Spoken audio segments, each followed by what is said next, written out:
नमस्कार दोस्तों, जय हिंद। स्वागत है आप सभी का यूपी रेगुलर क्लासेस के इस ऑनलाइन प्लेटफॉर्म पे। और जैसा कि आपको पता है, यूपी पीसीएस आरओ का एग्जाम बहुत ही नज़दीक है, जिसके संबंध में अभ्यास सीरीज में हम लोग 40,000 एमसीक्यू क्वेश्चंस के माध्यम से पूरा सिलेबस कवर कर रहे हैं। ठीक है, 1990 से लेकर 2024 तक के सभी प्रश्न, जितने भी लेटेस्ट पैटर्न पर प्रश्न आए हैं, उनको भी अच्छे से एक्सप्लेनेशन करके सॉल्व कर रहे हैं।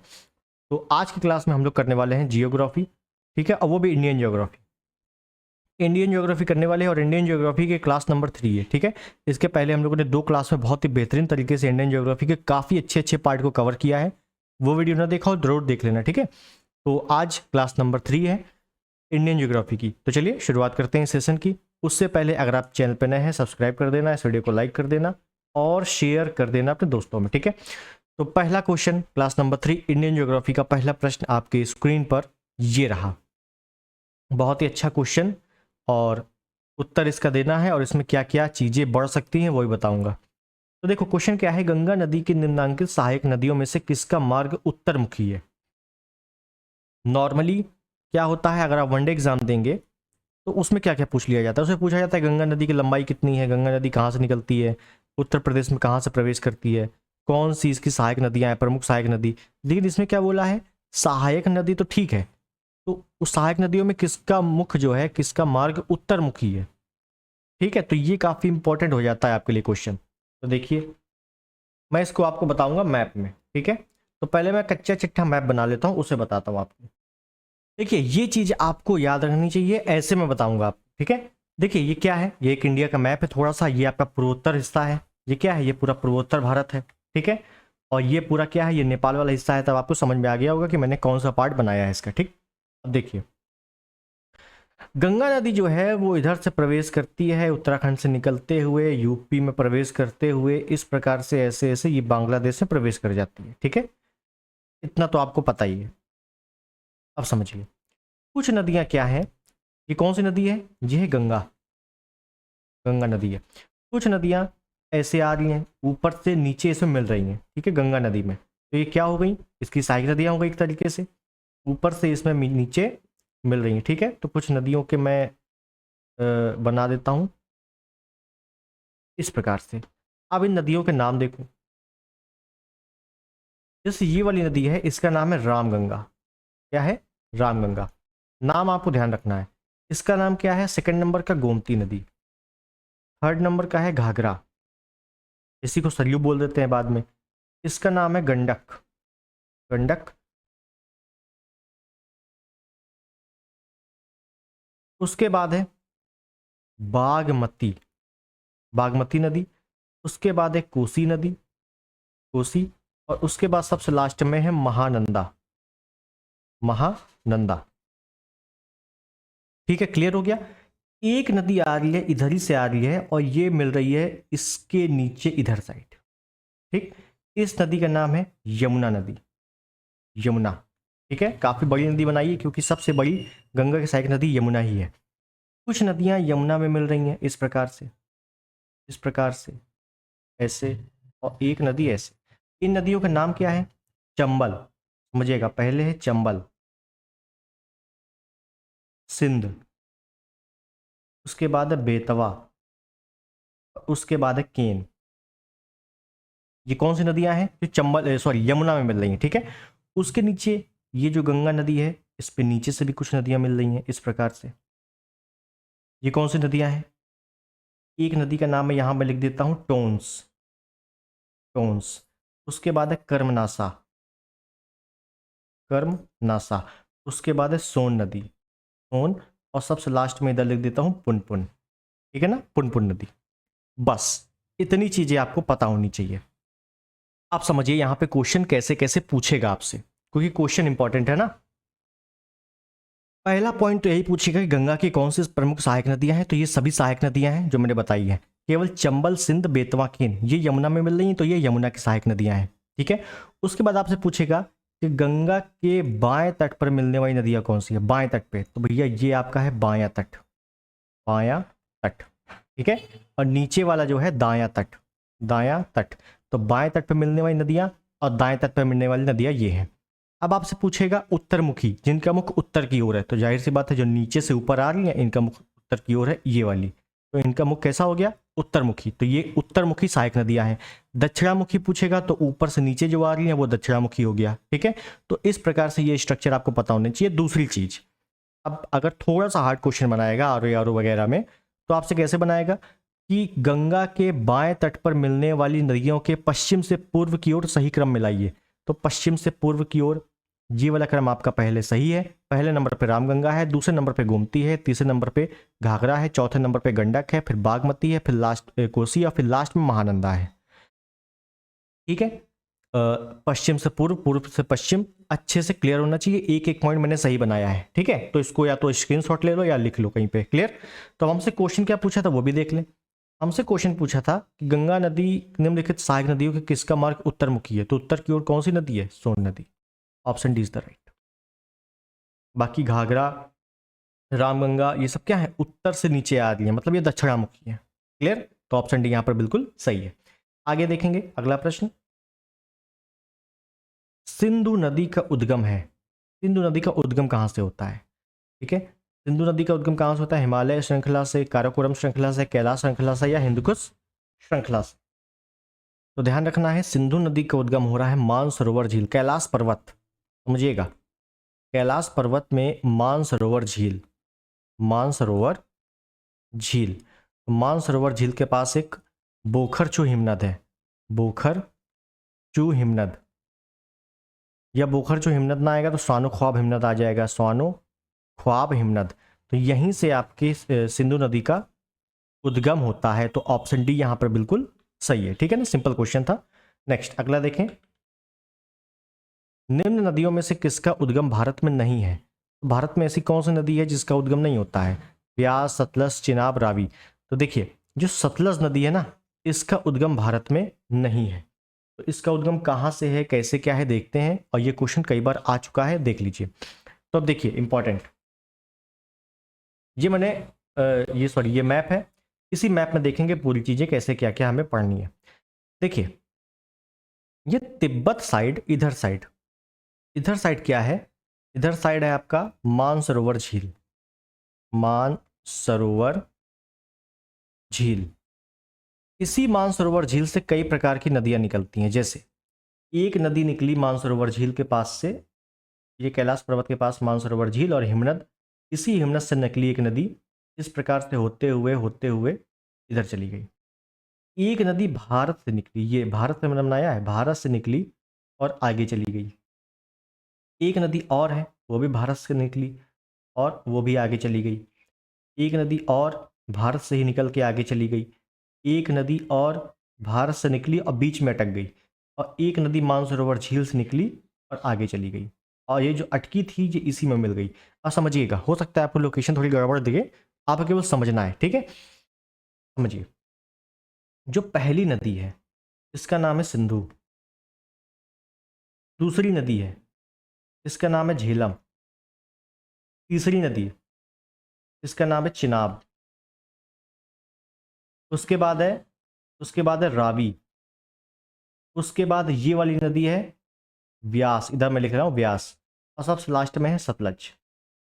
सतलज क्या समझे, तो भाई साहब ये समझ में आया कि सिर्फ दो ही नदियां ऐसी हैं जो मानसरोवर झील के पास से निकल रही हैं। कौन कौन सी, सिंधु और सतलज, क्लियर है। एक नदी निकलती है ब्रह्मपुत्र, वो बाद में देखेंगे हम लोग। दो नदियां ऐसी हैं जो मानसरोवर झील के पास से हिमनद से निकल रही हैं, एक है सिंधु, एक है सतलज। बाकी जो नदियां हैं कौन कौन सी, झेलम, चिनाब, रावी, व्यास, ये भारत से ही निकल रही हैं। और खासकर जो व्यास नदी है ये भारत से निकल के भारत में ही दूसरी नदी में मिल जा रही हैं। बाकी नदियां तो आर पार हो रही हैं, लेकिन व्यास नदी एक ऐसी नदी है जो भारत से निकल रही है और भारत में ही सतलज से मिल जा रही है, क्लियर है। अब आपसे क्या पूछेगा, पहली चीज यही कि कौन सी नदी का उद्गम भारत से नहीं होता है, कौन सी नदी का उद्गम भारत से होता है, इस प्रकार बताओ। दूसरी चीज, इन नदियों के बीच के दोआब क्षेत्र को क्या बोलते हैं। तीसरी चीज, इन नदियों का उद्गम कहां से होता है, ये सब चीजें, ठीक है। तो इनके बारे में एक बार देख लेते हैं अच्छे से। देखिए, एक तरफ हम लोग नदी, स्रोत और स्थान देख लेते हैं अच्छे से। तो लाइन से देखेंगे, पहले नंबर पे है सिंधु, ठीक है। क्रम जरूर देखना है, क्रम के अनुसार ही पढ़ाई करनी है। सिंधु, सिंधु के बाद झेलम, सिंधु, झेलम, चिनाब, रावी, व्यास, सतलज, सिंधु, झेलम, चिनाब, रावी, व्यास, सतलज, ये एक बिल्कुल क्रम है, ठीक है।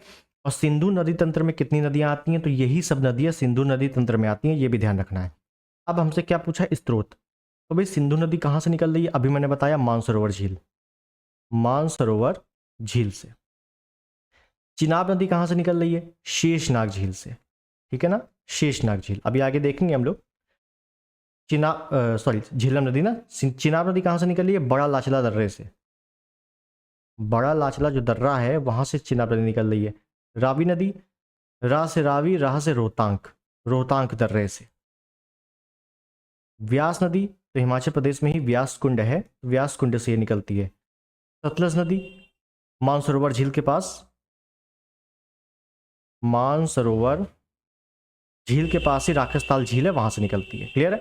तो अब ये मानसरोवर झील से कहां से निकली है, तिब्बत वाले क्षेत्र से है ना मानसरोवर झील, यहां से निकल रही है। शेषनाग झील जम्मू कश्मीर में, बड़ा लाचला दर्रा हिमाचल प्रदेश में है, रोहतांग दर्रा भी आपका हिमाचल प्रदेश में है, व्यास कुंड भी आपका हिमाचल प्रदेश में है, और मानसरोवर झील ये तिब्बत में ही है, ठीक है। तो ये वाली नदियां जो है कहाँ से निकल रही हैं, स्थान क्या है, ये थोड़ा सा इंपॉर्टेंट हो जाता है, कभी कभी मिलान करने को आ जाएगा या फिर डायरेक्टली वन लाइनर पूछ लेगा, क्लियर। अब हमसे क्वेश्चन क्या पूछा था वो एक बार देख ले। हमसे क्वेश्चन पूछा था कि कौन सी नदी का उद्गम भारत में नहीं है, तो सतलज का भारत में नहीं है, बाकी व्यास, चिनाब, रावी ये सभी भारत में उद्गम होता है, क्लियर। आगे देखें, निम्नलिखित नदियों में से किसके मध्य विशिष्ट दोआब फैला हुआ है। तो मैंने जैसे बताया कि आपके दोआब क्षेत्रों से भी प्रश्न आते हैं। जो नदियां, भाई दोआब क्या होता है, अगर आपसे कोई पूछेगा दोआब क्या होता है, तो दो नदियों के बीच का जो क्षेत्र है वही दोआब है, ठीक है। अब किन किन नदियों के बीच के क्षेत्र दोआब है वो देखेंगे अच्छे से। जैसे मैंने आपको बताया था, एक तो ऊपर से आई सिंधु, इसीलिए मैंने क्रम बताया था कि क्रम से याद रखना है। सिंधु के बाद झेलम, उसके बाद है चिनाब, उसके बाद है रावी, उसके बाद है व्यास, और उसके बाद है सबसे लास्ट में सतलज। जाहिर सी बात है सिंधु और झेलम ऊपर नीचे है, तो सिंधु और झेलम के बीच का कोई दोआब क्षेत्र होगा, इसका नाम। फिर झेलम और चिनाब के बीच का दोआब क्षेत्र होगा, फिर चिनाब और रावी के बीच का होगा, फिर रावी और सतलज के बीच का क्षेत्र होगा, और फिर सतलज और व्यास के बीच का दोआब क्षेत्र होगा, क्लियर है।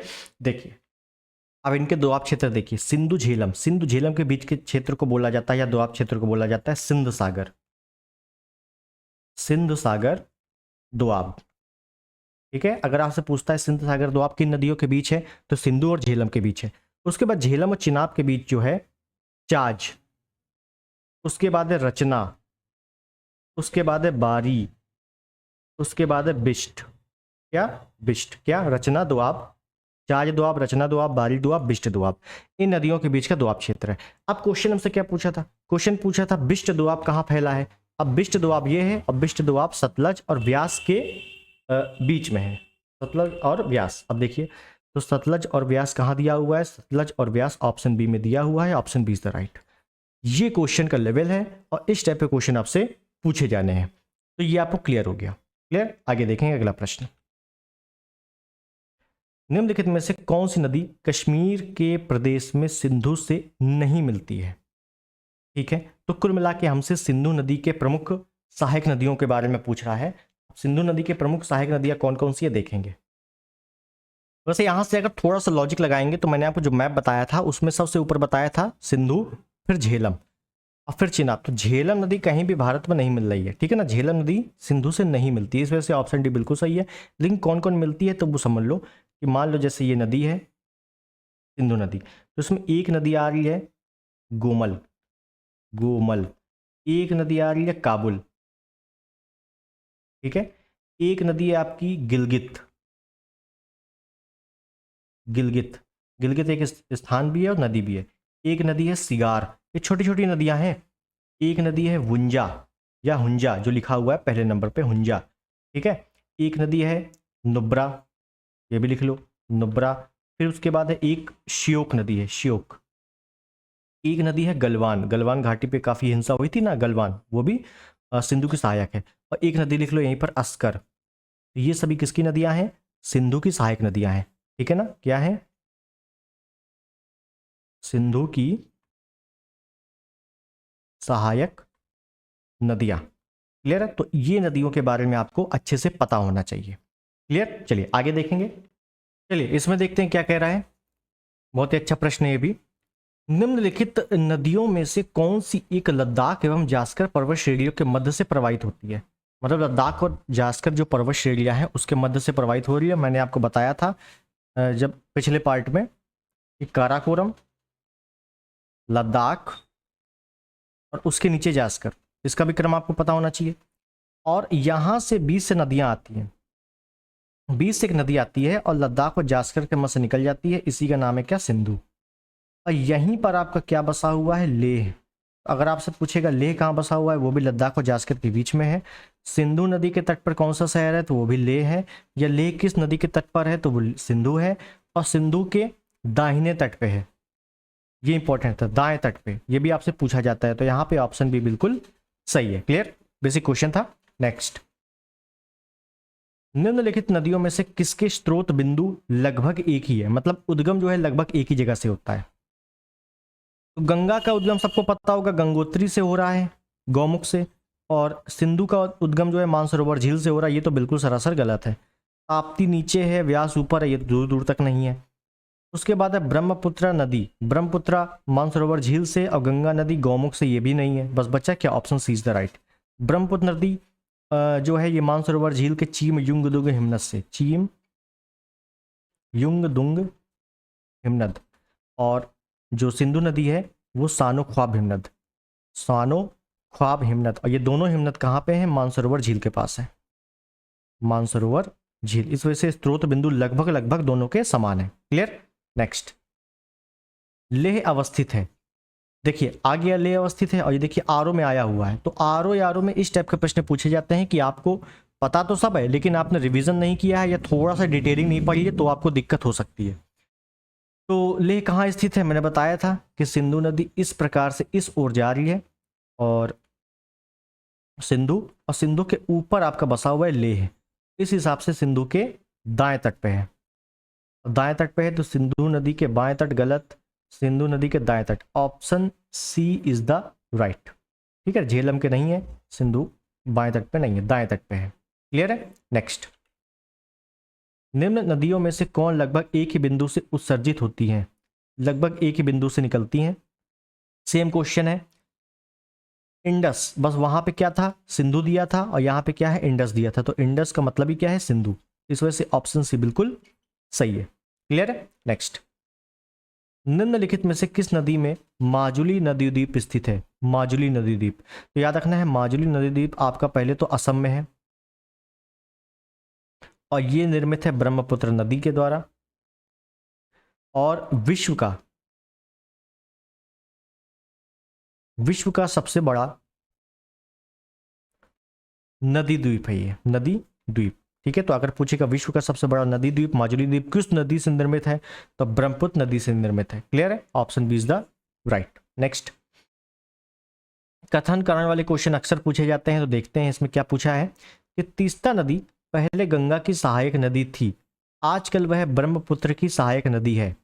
ठीक है, कारण में दिया हुआ है नदी अपहरण हिमालय की नदियों का एक प्रमुख गुण है।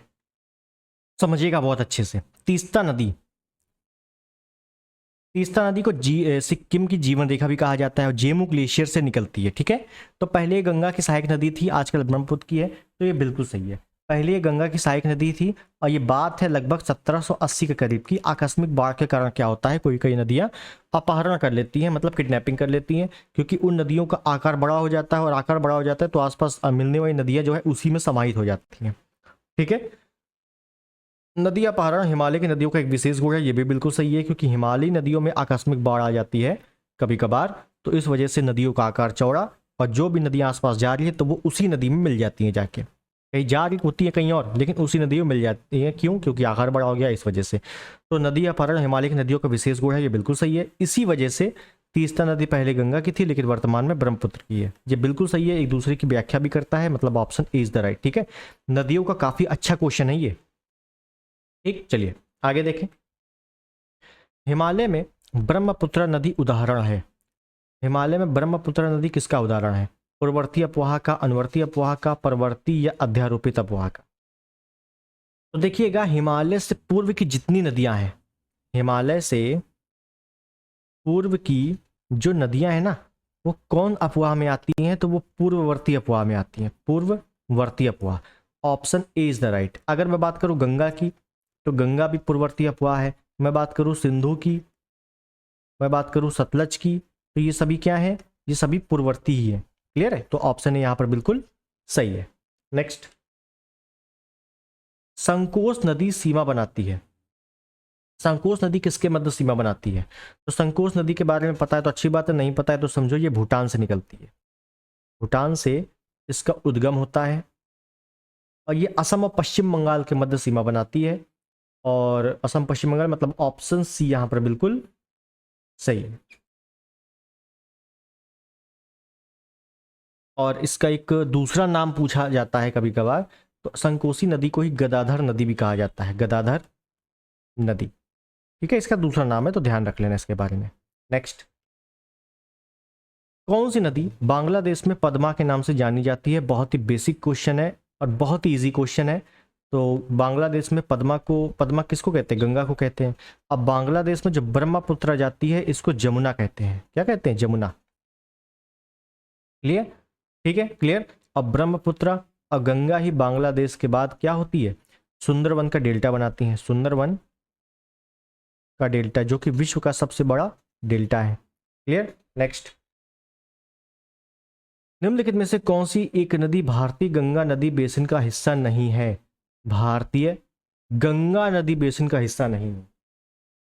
अब देखिए इसमें है क्या, बहुत ही छोटी छोटी नदियां हैं, मतलब इतनी छोटी छोटी नदियां हैं तो शायद ही आपको कोई बुक में मिले, उनसे प्रश्न पूछा जाता है जैसे इसमें है। अब इन नदियों को या इस टाइप के क्वेश्चन को सॉल्व करने का सिर्फ एक तरीका है, क्या? जो बड़ी बड़ी नदियां हैं, जो बड़ी बड़ी नदियां हैं, जैसे गंगा हो गया, ब्रह्मपुत्र हो गया, सतलज हो गई, गोदावरी, कावेरी, कृष्णा, महानदी, ये सब नदियां जो बड़ी बड़ी हैं, इनकी सहायक नदियां आप याद कर लो। जो सहायक नदियां, जो प्रसिद्ध सहायक नदियां हैं वो याद कर लो। बस यही एक तरीका है इन सब प्रश्नों को 100% एक्यूरेसी के साथ सही करने का। समझिएगा कैसे। पूछा है भारतीय गंगा नदी का बेसिन का हिस्सा नहीं है। कुल मिला के ओवरऑल पूछा है कि गंगा नदी की कौन सहायक नदी नहीं है। हमने पुनपुन तो बताया था है। अब जलांगी और अजय जोक, सी और बी वाली जो नदियां हैं ये भी गंगा की सहायक नदियां हैं, लेकिन शायद ही किसी ने पढ़ी हो, किसी ने पढ़ाई हो या बुक में दी हो। जब आप महानदी पढ़ोगे तो महानदी के बारे में बिल्कुल साफ साफ लिखा हुआ है कि जोंक जो है ये महानदी की सहायक नदी है, बहुत ही प्रसिद्ध नदी है जोंक, और महानदी की सहायक नदी है। अब जब ये महानदी की सहायक नदी है तो जाहिर सी बात है गंगा की मिलेगी नहीं, तो ऑप्शन डी यहां पर बिल्कुल सही है। मेरी बात समझे? नहीं समझे समझो। अगर जब भी आता है कि गंगा की या किसी भी नदी की प्रमुख सहायक नदियां कौन सी है, तो हजारों सहायक नदियां हैं। भारत में लगभग 4000 नदियां हैं। तो क्या सबको पढ़नी है क्या? बिल्कुल नहीं। आप थोड़ी सी स्मार्टली तैयारी करो। जैसे मान लो आ गया गंगा की सहायक नदी कौन सी है या ब्रह्मपुत्र की, जो जो बड़ी बड़ी नदियां हैं उनकी प्रमुख सहायक नदियां याद कर लो। बस उसके बाद क्वेश्चंस और ऑप्शन इसी तरीके से सेट किए जाते हैं ताकि आप आराम से कर लो। जैसे यहाँ है, आपको बहुत अच्छे से पता होगा अगर आपने महानदी पढ़ी है कि जोंक जो है वो महानदी की है। अब जब जोंक महानदी है तो गंगा की नहीं हो सकती, बस option D is the right. अब जलांगी, अजय, पुनपुन ना भी पता हो तो भी आंसर सही है आपका। बताइए समझ में आ रहा है कि नहीं मेरी बात? ठीक है, बस यही स्मार्ट स्ट्रेटेजी होती है और कुछ नहीं होता। आगे देखें, विष्णुप्रयाग निम्नलिखित में से किन नदियों के संगम पर स्थित है? विष्णुप्रयाग, टोटल कितने प्रयाग हैं? 5 प्रयाग हैं। 5 प्रयाग कौन कौन से हैं वो एक बार देख लें तो एक माइंड कवर हो जाएगा, हाँ कि ये पढ़ी हुई चीजें हैं। देखिए, गंगा नदी तंत्र, गंगा नदी तंत्र, एक यहां पर क्या है? गंगोत्री हिमनद है। उसके बाद एक है चौड़ाबारी, चौड़ाबारी। उसके बाद है एक है संतोपथ। उसके बाद है माना ग्लेशियर, एक है माना ग्लेशियर। उसके बाद है एक त्रिशूल है, त्रिशूल नाम का है। और उसके बाद एक पिंडार, क्या है? पिंडार। अब समझिए, यहां से कुछ नदियां निकली, संतोपस से एक नदी निकली, संतोपस से चौड़ाबाड़ी से एक नदी निकली और यहीं पर मिल गई। गंगोत्री से एक नदी निकली, वो भी यहां पर मिल गई। माना से एक नदी निकली, वो यहां मिल गई। त्रिशूल से यहां और पिंडार गंगा से इधर। सबसे लास्ट में जो नदी मिली वो गंगोत्री से निकलने वाली नदी मिली। अब कौन कौन सी नदियां हैं ये देखिए। जो ये नदी है इसका नाम है भागीरथी। भागीरथी। चौड़ाबाड़ी से निकलने वाली नदी मंदाकिनी। संतोपा से निकलने वाली नदी अलकनंदा। माना ग्लेशियर से निकलने वाली नदी धौली गंगा। धौली गंगा। और त्रिशूल से निकलने वाली नदी नंदाकिनी। और पिंडार से निकलने वाली नदी पिंडार गंगा। पिंडार गंगा। क्लियर है यहाँ पे। अब यहाँ से क्वेश्चन कैसे कैसे पूछेगा समझिएगा बहुत अच्छे से। आपसे पूछेगा चौड़ाबाड़ी के नीचे एक प्रसिद्ध तीर्थ बताइए। केदारनाथ। केदारनाथ हजारों बार पूछा जा चुका है। संतोपत के नीचे प्रसिद्ध तीर्थ बद्रीनाथ। बद्रीनाथ। माना ग्लेशियर में एक तीर्थ है हेमकुंड साहिब। हेमकुंड साहिब। बस ये क्वेश्चन आपको पूछे जाते हैं और यहीं पे आप गलती कर देते हो कि बद्रीनाथ केदारनाथ उल्टा पुल्टा कर देते हो, समझ में आता नहीं है कुछ। अब देखिए ये पॉइंट है, ये जहां नदियां मिल रही हैं ये पॉइंट है। ये कितने पॉइंट बने हैं टोटल? ये पॉइंट बने हैं 5। बस यही है पंचप्रयाग। आपको पॉइंट अच्छे से दिख रहे हैं? बस यही पंचप्रयाग। कैसे? यहां से धौली गंगा। देखिए कॉमन सी बात क्या है, आप कैसे पढ़ोगे? कॉमन नदी कौन है? कॉमन नदी है आपकी अलकनंदा। जितनी नदियां हैं वो सब अलकनंदा नदी में ही मिल रही हैं। जैसे मैं बात करूं कि धौली गंगा किस में मिल रही है? अलकनंदा में। और धौली गंगा अलकनंदा में मिल रही है तो कौन सा प्रयाग? विष्णु प्रयाग। नंदाकिनी कहाँ मिल रही है? अलकनंदा में। और नंदाकिनी अलकनंदा में मिल रही है तो कौन सा प्रयाग? नंद प्रयाग। पिंडार गंगा कहाँ मिल रही है? अलकनंदा में। कौन सा प्रयाग? कर्ण प्रयाग। उसके बाद ये मंदाकिनी कहाँ मिल रही है? अलकनंदा में। कौन सा प्रयाग? रुद्र प्रयाग। और उसके बाद लास्ट में भागीरथी किससे मिल रही है? अलकनंदा से। वो भी मिल रही है। कौन सा प्रयाग? देव प्रयाग। ये आपके 5 प्रयाग हैं। कॉमन नदी आपकी अलकनंदा है। क्लियर है जी? आपको अच्छे से रटा हुआ होना चाहिए। अब क्वेश्चन हमसे क्या पूछा था? क्वेश्चन पूछा था विष्णु प्रयाग। तो विष्णु प्रयाग देख लो कहाँ है, ये है। तो धौली गंगा अलकनंदा से जो नदियां मिली वहां पर विष्णु प्रयाग बना। तो धौली गंगा और Alaknanda, option B is the right. ठीक, क्लियर। नेक्स्ट। एक तरफ स्थल है और एक तरफ नदियों का संगम है। बहुत ही अच्छा क्वेश्चन है, देख लेते हैं, कोई दिक्कत नहीं है। देवप्रयाग। एक प्रयाग पता है, देवप्रयाग। अलकनंदा भागीरथी। अलकनंदा भागीरथी। तो डी का हो गया 1। डी का 1 हो गया तो ए हटा दो, डी हटा दो। उसके बाद रुद्रप्रयाग देख लो। रुद्रप्रयाग किससे किससे मिल रही है? अभी मैंने बताया है कि भागीरथी और अलकनंदा। तो भागीरथी अलकनंदा मिल रही है तो ए का हो गया 2। और ए का 2 जैसे ही हुआ कि option B is the right. Clear है। नेक्स्ट। नहीं नहीं नहीं नहीं नहीं, नंद प्रयाग किससे मिल रहा है? नंद प्रयाग नंदाकिनी और अलकनंदा। और कर्ण प्रयाग, कर्ण प्रयाग आपका पिंडार गंगा अलकनंदा। पिंडार गंगा अलकनंदा कर्ण प्रयाग। नंद प्रयाग किससे मिलना चाहिए? नंद प्रयाग विष्णु गंगा और मंदाकिनी नहीं है। नंद प्रयाग आपका मिल रहा है अलकनंदा और नंदाकिनी। अलकनंदा और नंदाकिनी है ना। तो ये चौथा वाला आपका गड़बड़ है। ये क्वेश्चन आपका पूरा का पूरा गलत है। ठीक है। हाँ, जो मैंने बताया है वो सही है। ग्राफ जरूर याद कर लेना। ठीक, तो ये वाले क्वेश्चन में आपको कंफ्यूजन नहीं रहेगी। नेक्स्ट। निम्नलिखित में से किस नदी के तट पर बद्रीनाथ का प्रसिद्ध मंदिर स्थित है? ROR में पूछा गया प्रश्न है। बताइए क्या दिक्कत है? बद्रीनाथ कहाँ है? संतोपथ के नीचे। संतोपथ से कौन सी नदी निकल रही है? अलकनंदा। बस, option is the right. Next. इनमें से कौन सी नदी गंगा की सहायक नदी है? कौन सी नदी गंगा की सहायक नदी है? अब गंगा की सहायक नदी उत्तरमुखी, दक्षिणमुखी, बाएं तट, दाएं तट सब मैं बता चुका हूं।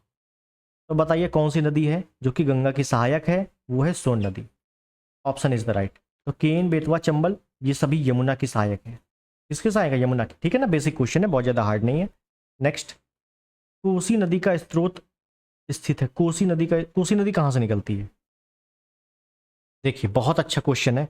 माउंट एवरेस्ट के उत्तर में है। कोसी नदी का स्रोत बिंदु की माउंट एवरेस्ट के दक्षिण में है। धौली क्षेत्र के या धौलीगिरी के दक्षिण में है या अन्नपूर्णा के दक्षिण में है। पहली चीज कोसी नदी निकलती कहाँ से है? ये गोसाई धाम, ये गोसाई धाम ग्लेशियर से कोसी नदी निकलती है। ये है कहाँ पर? ये है नेपाल में। कहाँ है? नेपाल में। और ध्यान रखना ये माउंट एवरेस्ट के उत्तर में स्थित है। कहाँ स्थित है? उत्तर में। बहुत ही ज़्यादा एग्जैक्ट पूछा गया है। और ये हिमालय का पार्ट जब मैंने बताया था आपको, तब मैं आप अच्छे से बता चुका हूँ, ठीक है। तो आपको एक भी क्वेश्चन बाहर नहीं मिलेगा कि यार ये क्वेश्चन बहुत ही अलग आ गया, ठीक। तो ए वाला आपको ध्यान रखना है। नेक्स्ट, फरक्का के बाद गंगा नदी की मुख्य धारा का नाम जाना जाता है। फरक्का के बाद गंगा नदी की मुख्य धारा का नाम क्या जाना जाता है? देखिए, समझिए यहाँ पे बहुत अच्छे से। देखिए, गंगा नदी यहाँ से आई, या ब्लैक पॉइंट देख रहे हो, गंगा नदी यहाँ से आई, यहाँ से आई, एक मुख्य धारा चली गई आगे, एक धारा चली गई यहीं से नीचे। आपको यहाँ अच्छे से दिख रहा है, थोड़ा जूम करके देख लेना। एक चली गई आगे, ये वाला, एक चली गई इसी के नीचे, ठीक। जो नीचे गई पश्चिम बंगाल में, ये कहाँ गई है? पश्चिम बंगाल में। ये गई है पश्चिम बंगाल में, और इसको बोलते हैं यहाँ पर हुगली। क्या बोलते हैं? हुगली। और जो मुख्य धारा गई है, मुख्य धारा समझिएगा, मुख्य धारा वो कहाँ चली गई? बांग्लादेश में। अब बांग्लादेश में इसको बोलते हैं पद्मा। तो ओवरऑल इनडायरेक्टली हमसे पूछ रहा है, क्या पूछ रहा है कि फरक्का के बाद गंगा नदी के मुख्य धारा का नाम क्या है? फरक्का मतलब ये फरक्का बांध बना हुआ है यहाँ पर, और फरक्का के बाद ये जाती कहाँ है? बांग्लादेश में जाती है। तो बांग्लादेश में नाम क्या है? पद्मा। तो ओवरऑल मुझसे सिंपल ये पूछ रहा है कि बांग्लादेश में गंगा नदी को क्या बोलते हैं? तो भैया पद्मा बोलते हैं। ऑप्शन इज द राइट, ठीक है। और ऊपर से मुख्य धारा बोल रहा है, मुख्य धारा जो है वो आगे ही चली जाती है बांग्लादेश में। क्लियर? बहुत अच्छे ध्यान रखना, ये सब क्वेश्चन सिंपल क्वेश्चन है, लेकिन समझ लो यही आपको या तो एंट्री दे देगा, सिलेक्शन दे देगा, या आउट कर देगा। अब समझिए यहाँ पे एक और क्वेश्चन, बहुत ही प्यारा क्वेश्चन है। आपको ये दिख रहा है कि यहाँ से जो मुड़ी एक नीचे चली गई हुगली, और आगे चली गई मुख्य धारा। मुख्य धारा में आगे जाने से पहले पश्चिम बंगाल में थोड़ा सा ये ऊपर गई, समझिएगा। ये आपको दिख रहा है अच्छे से, पश्चिम बंगाल। देखो मुख्य धारा भी ये नीचे मुड़ गई, और ये आगे चली गई बांग्लादेश में। इससे पहले थोड़ी सी ये जगह मिलती है, इतनी जगह ये मिलती है। कहाँ? पश्चिम बंगाल में, ठीक है। इस जगह में गंगा नदी को क्या नाम बोला जाता है? इस जगह पे बोला जाता है भागीरथी। अब आप बोलो कि भागीरथी तो ऊपर से गंगोत्री से निकल के आई है, तब बोला जाता है। वहां भी बोला जाता है, लेकिन जैसे ही मुख्य धारा से थोड़ी सी पहले गंगा नदी बहती है पश्चिम बंगाल में, वहां पर गंगा नदी को भागीरथी के नाम से बोला जाता है। और आपसे एक प्रश्न पूछा जाता है कि प्लासी का युद्ध किस नदी के तट पर हुआ? समझिए, प्लासी का युद्ध किस नदी के तट पर हुआ? तो प्लासी का युद्ध कहाँ हुआ था? पश्चिम बंगाल में 1757, भागीरथी के तट पर हुआ। क्लियर है? ये क्वेश्चन आपसे पूछा जाता है और यहीं पर आप आउट हो जाते हो। वह प्लासी का युद्ध तो या तो हुगली में हुआ होगा या पद्मा में, गलत। भागीरथी में ही हुआ है, भागीरथी के तट पर हुआ है। क्यों? क्योंकि वहां पर छोटी सी जो मुख्य धारा है, छोटी सी जो जगह बसती है, वहां पर गंगा को भागीरथी के नाम से जाना जाता है। क्लियर है? अब आज के बाद ये क्वेश्चन गलत नहीं होना चाहिए। चलो आगे देखें अगला प्रश्न। निम्नलिखित में से गंगा की कौन सी सहायक नदी के पास उत्तरी धारा है? कौन सी गंगा नदी की सहायक नदी के पास उत्तरी धारा है? बहुत ही सिंपल क्वेश्चन है, समझने की देरी है कि भाई उत्तरी धारा का मतलब है कि ये उत्तर की ओर मिल रही है, और नीचे से ऊपर की ओर या उत्तरमुखी की ओर कौन सी नदी? एक ही नदी मिल रही है इसमें से, सोन नदी। क्लियर है? नेक्स्ट, निम्नलिखित में से किस नदी का जल ग्रहण क्षेत्र सर्वाधिक है? आरओ में आया हुआ प्रश्न है, जल ग्रहण क्षेत्र सर्वाधिक है, तो याद रखना है इस विकल्प के अनुसार सबसे अधिक जल ग्रहण क्षेत्र जो है सोन नदी का है। ऑप्शन बी, सोन नदी का जल ग्रहण क्षेत्र सबसे ज्यादा है। और ये जो अमरकंटक की पहाड़ी है, अमरकंटक की पहाड़ी छत्तीसगढ़ में, इसके उत्तर से निकलती है और फिर ये गंगा में मिलती है। तो गंगा की सहायक नदी भी यही है। क्लियर? नेक्स्ट, गंगा नदी उदाहरण है, किसका उदाहरण है? आरओ में आया क्वेश्चन है। अभी मैंने बताया है गंगा नदी किसका उदाहरण है? पूर्ववर्ती नदियों का। क्यों? क्योंकि हिमालय के पहले जो भी नदियां आ रही है या हिमालय से जो नदियां आ रही हैं वो सभी पूर्ववर्ती हैं। क्लियर है? बिल्कुल सिंपल याद रखना है कि हिमालय से जो भी नदियां आ रही है, जैसे आपका ब्रह्मपुत्र हो गया, सिंधु हो गया, सतलज हो गया, गंगा हो गई, ये सभी पूर्ववर्ती नदियां हैं। क्लियर?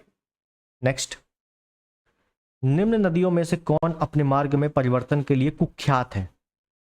कुख्यात का प्रयोग किया गया है यहां पर। कुख्यात मतलब डेंजरस। एक होता है विख्यात, एक होता है कुख्यात। अपराधी क्या होते हैं? विख्यात होते हैं, कुख्यात कुख्यात होते हैं, ठीक है। तो निम्न नदियों में से कौन अपने मार्ग में परिवर्तन के लिए कुख्यात है? कोसी नदी, बिहार का शोक, बिहार का शोक बोला जाता है, ठीक है ना। सबसे भयानक नदी कोसी ही नदी है। क्लियर। नेक्स्ट, निम्न में से किस नदी के तट पर गोरखपुर स्थित है? यूपी स्पेशल मैंने आपको बहुत बताया है और यूपी स्पेशल में आगे बताऊंगा भी, तो गोरखपुर याद रखना है, राप्ती नदी के तट पर स्थित है। ऑप्शन सी, राप्ती नदी। क्लियर। नेक्स्ट, गंगा नदी की एकमात्र सहायक नदी जिसका उद्गम मैदान से है उसको चिन्हित कीजिए। मतलब गंगा की बहुत सारी सहायक नदियां मैंने बताई, उनमें से एक नदी जो है उसका उद्गम मैदानी क्षेत्र से है, तो याद रखना है गोमती नदी। गोमती नदी का उद्गम यूपी में पीलीभीत, पीलीभीत में एक है फुल्लर झील, फुल्लर झील, तो फुल्लर झील से गोमती नदी निकलती है, तो ऑप्शन सी बिल्कुल सही है। नेक्स्ट, यमुना नदी की निम्न सहायक नदियों के पश्चिम से पूर्व क्रम पर विचार कीजिए। आरओ पे प्री में आया हुआ क्वेश्चन है। देखिए तभी मैंने बताया था कि मैं जितनी भी नदियां बता रहा हूं, जितने भी पॉइंट बता रहा हूं, वो सभी क्रम में है और क्रम में ही पढ़ना है आपको। बगैर क्रम के पढ़ोगे तो आपका वनडे निकल जाएगा, लेकिन अच्छे आरओ या पीसेस वगैरह थोड़े से मुश्किल हो जाएंगे। क्यों? क्योंकि आपको क्रम नहीं पता है। तो मैंने आपको क्रम क्या बताया था? सबसे पहले जो यमुना में मिलती है आके, वो कौन सी है? चंबल। उसके बाद है सिंध, उसके बाद बेतवा, और सबसे लास्ट में केन। तो चंबल, सिंध, बेतवा, केन, ये बिल्कुल क्रम से याद रखो। चंबल, सिंध, बेतवा, केन। 4-3-1-2, 4-3-1-2, option A is the right. इतना सिंपल क्वेश्चन है, लेकिन अगर क्रम नहीं पता है आपको, ये तो पता है कि चलो सहायक है, लेकिन क्रम नहीं पता है तो ये फ्री का क्वेश्चन आपके हाथ से चला जाएगा। क्लियर। नेक्स्ट, कथन कारण। दिल्ली और आगरा के मध्य वर्ष के अधिकांश समय में यमुना नदी मृत हो जाती है। यमुना असतत वाहिनी नदी है। देखिए ये भी सिंपल क्वेश्चन है, लेकिन समझना है अच्छे से। आपको बोला गया है यमुना असतत वाहिनी नदी है। एक होता है सतत वाहिनी, एक होता है असतत वाहिनी। सतत का मतलब क्या होता है? सतत, सतत का मतलब होता है लगातार। क्या ये लगातार बहती है? और असतत मतलब जो लगातार नहीं बहती। अब आपको पता है कि जितनी भी जो नदियां हैं जो हिमालय के क्षेत्र से आ रही हैं, हिमालय में क्या है? बर्फ, पूरी पूरी बर्फ है, ग्लेशियर है। ग्लेशियर क्या लगातार पिघल रहे हैं कि कहीं कभी कभी रुक जाते हैं? भाई ग्लेशियर तो लगातार पिघलते हैं ना। और जब लगातार पिघलेंगे तो छोटी छोटी धाराएं बनेंगी, फिर आगे जाके बड़ी धारा बन जाएगी, तभी नदियां बनती हैं। तो यमुना जो है यमुनोत्री बंदरपुर से निकलती है, मतलब हिमालयी क्षेत्र से निकल रही है। अब जो हिमालयी क्षेत्र से निकल रही है तो भाई बर्फ, ग्लेशियर बहुत है, तो पानी की कमी तो होगी नहीं। तो ये असतत कहाँ से हो गई? भाई यमुना क्या है? यमुना सतत है। जैसे गंगा हो गई सतत है, ब्रह्मपुत्र सतत है, सिंधु, सतलज, ये सब क्या है? ये सब हिमालय से निकल रही हैं, हिमालयी क्षेत्र से निकल रही हैं। ये सब ही सतत वाहिनी नदियां हैं। तो आर वाला तो आपका सरासर गलत है पहले से ही। और जैसे ही आर गलत हो गया, आपको सिर्फ एक ही ऑप्शन मिलेगा कि भैया आर गलत है, option C is the right. अब ए सही है, कैसे सही है आपको नहीं भी पता है तो भी आपका 1 नंबर आराम से मिल गया। क्लियर। तो ये क्वेश्चन सॉल्व करने का तरीका है। ज़्यादा ज्ञान लेने से कभी एग्जाम नहीं निकलेगा, ज्ञान के साथ साथ क्वेश्चन को सॉल्व करने का तरीका भी आना चाहिए। समझ गए? आगे देखें अगला प्रश्न। दक्षिणी पठार की सभी बड़ी नदियां निम्न में से एक को छोड़कर बंगाल की खाड़ी में विलीन होती हैं, उसे चिन्हित करें। बहुत ही अच्छे से क्वेश्चन समझो। दक्षिण पठार की सभी बड़ी नदियां, मतलब दक्षिण भारत की बोल दें, सभी बड़ी नदियां निम्न में से एक को छोड़कर बंगाल में विलीन हो जाती है। एक नदियां बंगाल में विलीन नहीं होती, बाकी सभी नदियां बंगाल की खाड़ी में विलीन हो जाती है। तो जो नदी बंगाल की खाड़ी में नहीं जाती वो कौन सी है? गोदावरी भैया बंगाली खाड़ी में जाती है, महानदी बंगाली खाड़ी में गिरती है, कृष्णा बंगाली खाड़ी में। लेकिन नर्मदा एक ऐसी नदी है जो कि पश्चिम में जाती है, अरब सागर में गिरती है, ना कि बंगाल की खाड़ी में। क्लियर है? तो नर्मदा नदी यहां पर बिल्कुल सही है, option B is the right. अब नर्मदा नदी के बारे में देख लें तो इसका उद्गम कहां से होता है? इसका उद्गम हो रहा है अमरकंटक। अमरकंटक की पहाड़ी, अमरकंटक के पश्चिम से ये उद्गम होता है और यहाँ जाते जाते अरब सागर में ये गिर जाती है। अब आपसे पूछे, देखो मैं लिख नहीं रहा हूँ, मैं कुल बोल रहा हूँ, ठीक है ना, ओरली। अगर आपसे पूछता है कि प्रायद्वीपीय भारत की सबसे लंबी नदी कौन सी है प्रायद्वीपीय भारत की, तो आप क्या बोलोगे? गोदावरी बोलते हो। लेकिन अगर पूछ दे कि पश्चिम की ओर बहने वाली या दक्षिण भारत में पश्चिम की ओर बहने वाली सबसे बड़ी नदी कौन सी है? नर्मदा नदी है। कितनी बहती है? 1312 किलोमीटर।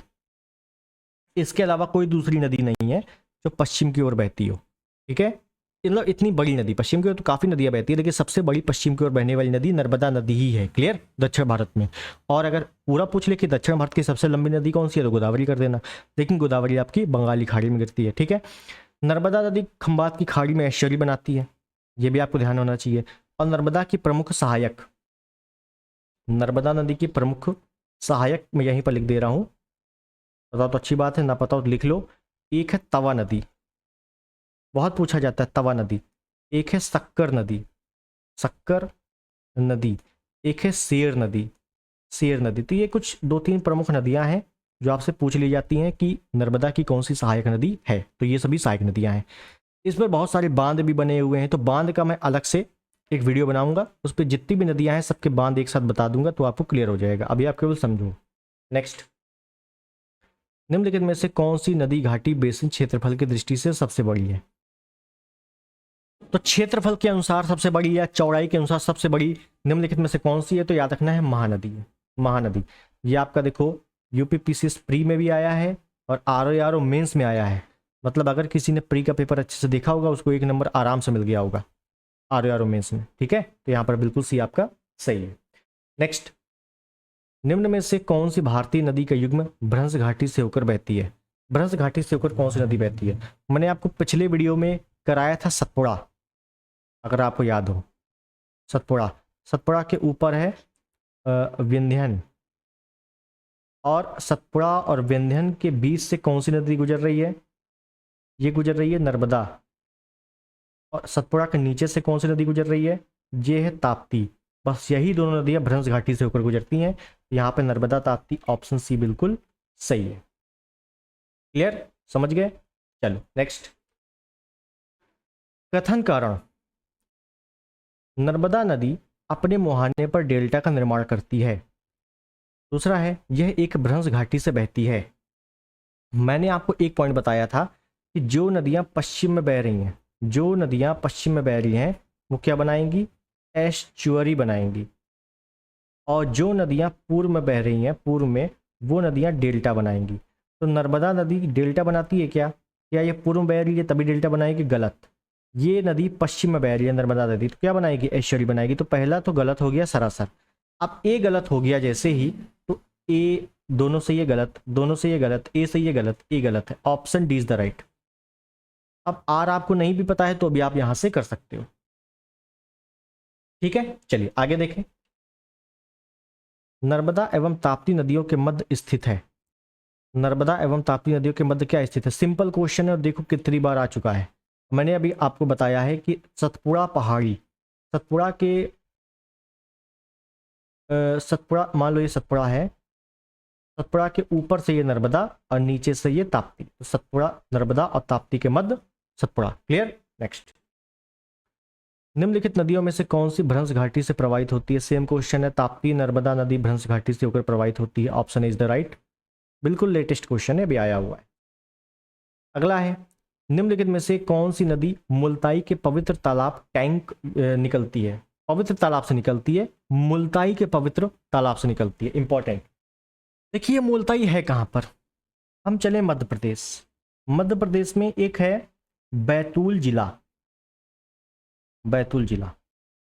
इसी बैतूल जिले में मुल्ताई नामक एक स्थान है, और इसी मुल्ताई से कौन सी नदी निकल रही है? ताप्ती, ताप्ती नदी निकल रही। Option D is the right. Total 724 kilometre ये बहती है। क्लियर? पश्चिम की ओर बहने वाली दूसरे नंबर की सबसे बड़ी नदी ताप्ती, पहले नंबर की सबसे बड़ी नदी नर्मदा। क्लियर? ध्यान रखना है इसको। नेक्स्ट, भारत की निम्नलिखित नदियों में कौन पश्चिमी घाट से नहीं निकलती है? पश्चिमी घाट से नहीं निकलती है, ठीक है, देख लेते हैं। पश्चिमी घाट का मतलब है कि मान लो ये दक्षिण भारत है और पश्चिमी घाट मैंने आपको बहुत ही विस्तार से बताया है, ये है आपका पश्चिमी घाट। गोदावरी ऐसे निकल के इधर जाती है, कावेरी ऐसे निकल के इधर जाती है, ताप्ती ऐसे निकल के इधर जाती है, मतलब ये बीच से निकल रही है, ये पश्चिमी घाट है ही नहीं, इसका मतलब option B is the right. बताओ कबाम अबाम कुछ नहीं पता है, कोई दिक्कत नहीं है। नेक्स्ट, कथन कारण। प्रायद्वीपीय भारत की केवल दो प्रमुख नदियां हैं, नर्मदा एवं ताप्ती, जो अरब सागर में गिरती हैं। ये नदियां भ्रंश जनित हैं। देखिए बहुत अच्छा क्वेश्चन है और कंफ्यूजिंग वाला क्वेश्चन है। क्या? प्रायद्वीपीय भारत की दो प्रमुख नदियां हैं, केवल केवल दो प्रमुख नदियां हैं, नर्मदा ताप्ती, जो अरब सागर में गिरती हैं। तो नर्मदा ताप्ती अरब सागर में तो गिरती है, लेकिन अगर आप थोड़ा सा और पढ़ लोगे ना तो आपको पता लगेगा कि शरावती नदी नीचे है, मांडवी नदी नीचे है, वराही नदी नीचे है, और एक आपकी कुंती पुजहा नदी नीचे है। ये सभी नदियां पे पश्चिम में बह रही हैं, अरब सागर में गिरती हैं, तो इसका मतलब ये गलत होना चाहिए।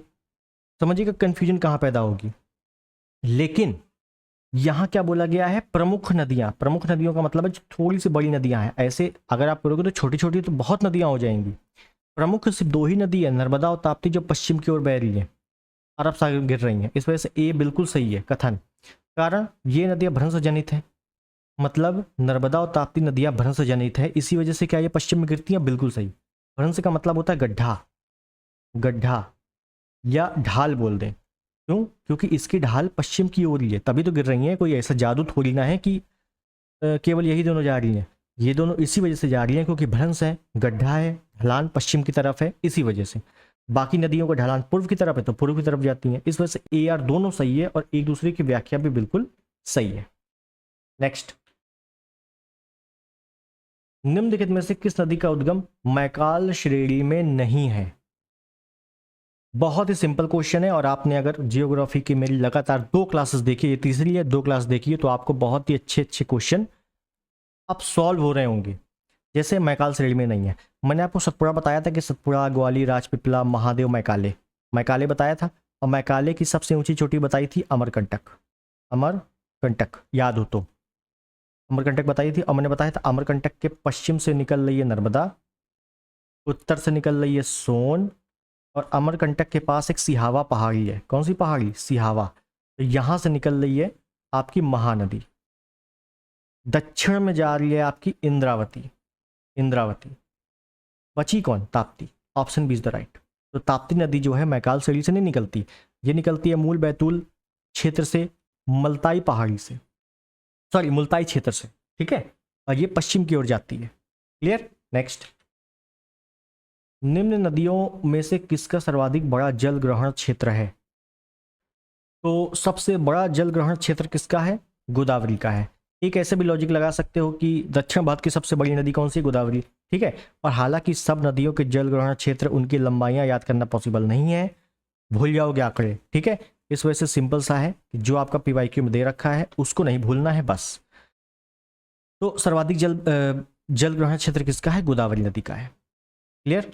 और गोदावरी नदी दक्षिण भारत की सबसे लंबी नदी है, याद रखना है, दक्षिण भारत की या प्रायद्वीपीय भारत की सबसे बड़ी नदी, सबसे बड़ी नदी कौन सी है? यही है गोदावरी। क्लियर? नेक्स्ट, नासिक अवस्थित है, नासिक। तो नासिक कहाँ अवस्थित है? नर्मदा के किनारे, पेनगंगा नदी के किनारे, माही नदी के किनारे, या गोदावरी नदी के किनारे? तो याद रखना है भैया, ये स्थित है यहाँ पे गोदावरी नदी के किनारे, ऑप्शन सी। अब गोदावरी नदी के बारे में थोड़ी सी चीजें और देख लें ताकि हमारा एक भी क्वेश्चन गलत ना हो। मान लो, क्या मान लो? मान लो ये आपकी गोदावरी नदी है, इस प्रकार से। क्या है? गोदावरी नदी। आपको दिख रही है अच्छे से? बहुत अच्छे। गोदावरी नदी है और यहां से एक पहाड़ी है, जिस पहाड़ी से निकलती है, इस पहाड़ी का नाम है त्रिम्बक पहाड़ी, त्रिम्बक पहाड़ी। और ये पहाड़ी है कहाँ पर? नासिक में। कहाँ पे है? नासिक में। क्लियर? यहां तक बात क्लियर। अब इसकी कुछ सहायक नदियां भी होंगी, जाहिर सी बात है कुछ सहायक होंगी। तो सहायक नदी में एक हो गई इस प्रकार की, एक नदी आई ऐसे, एक छोटी नदी आई इस प्रकार से, एक नदी आई इस प्रकार से, ऊपर 2 नदियां आई जुड़कर एक सिंगल नदी बन गई, ऐसे जुड़ गई। नीचे से एक नदी आ गई ऐसे, एक नदी ऊपर से इधर से आ गई, ठीक है, और ये दो नदियां ऐसे दो भागों में विभाजित हो गई आगे जाके। अब समझिए नाम, सबके नाम। ये वाली जो नदी है इसका नाम है प्रवरा नदी, या इसी को पूर्वा नदी बोलते हैं। पूर्वा नदी क्या इंपॉर्टेंट है इसके बारे में?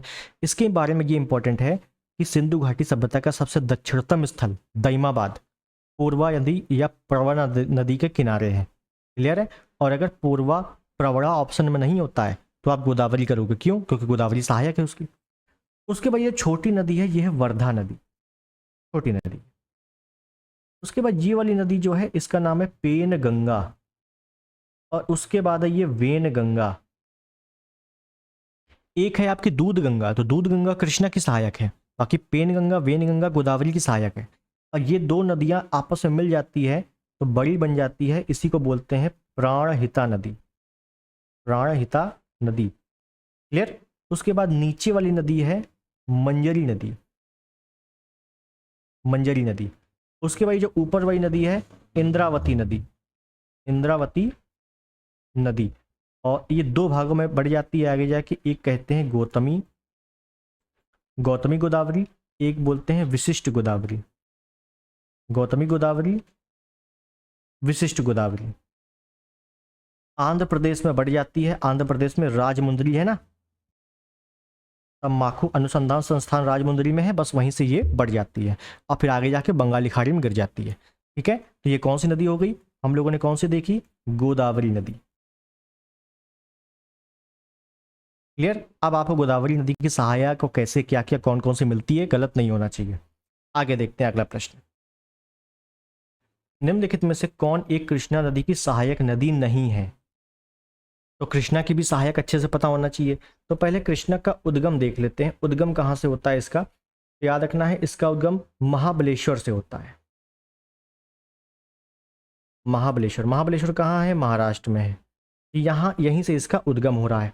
ठीक है, और महाराष्ट्र, कर्नाटक, तेलंगाना, आंध्र प्रदेश होते होते बंगाली खाड़ी में ये गिरती है। इसकी जो प्रमुख सहायक नदी है, सहायक, वो कौन कौन सी है?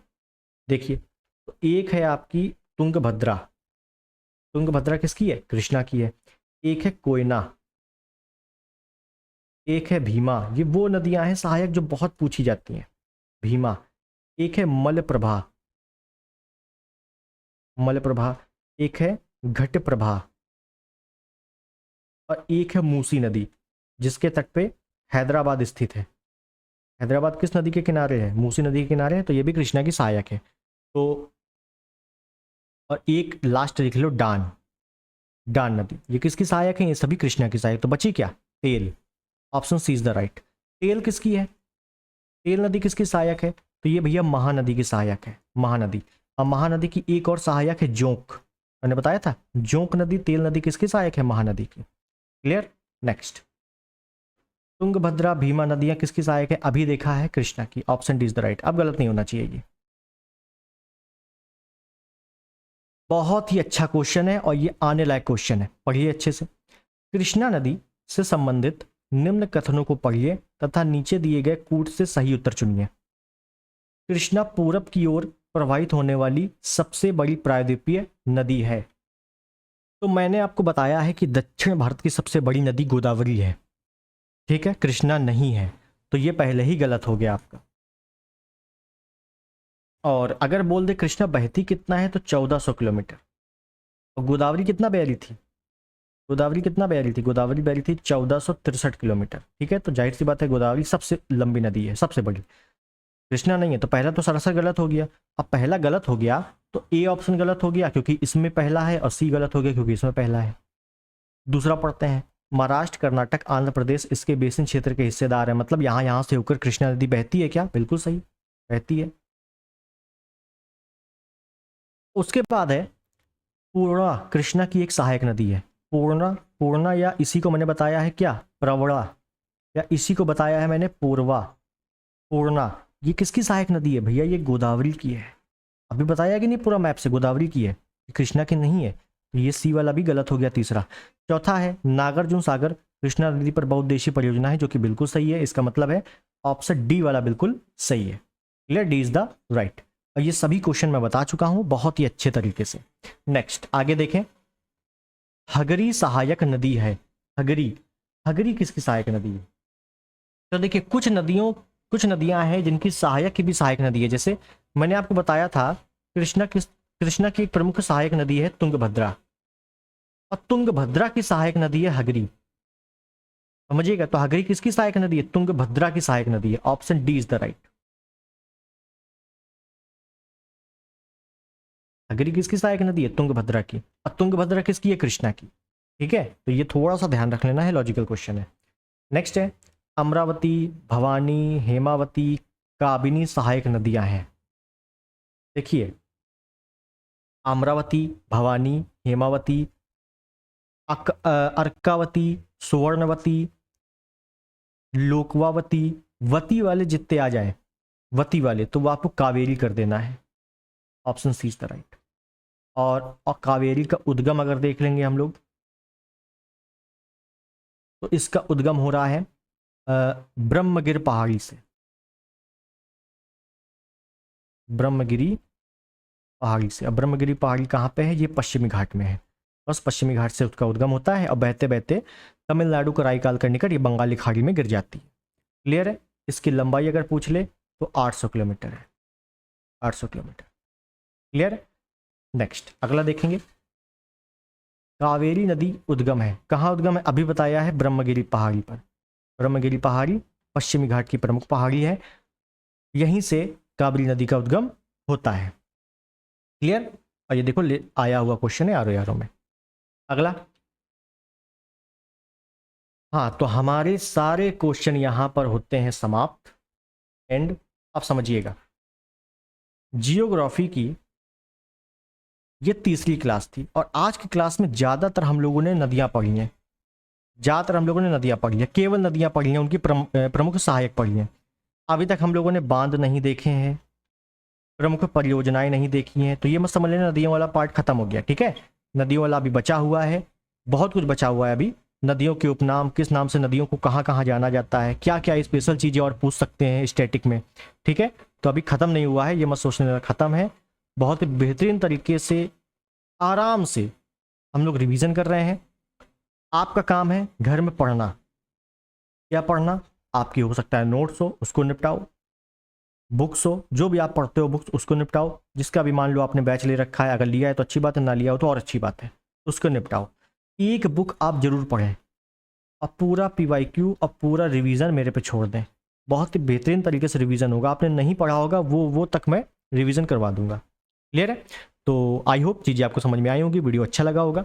मिलते हैं अगले वीडियो में, तब तक के लिए नमस्कार, जय हिंद, वंदे मातरम।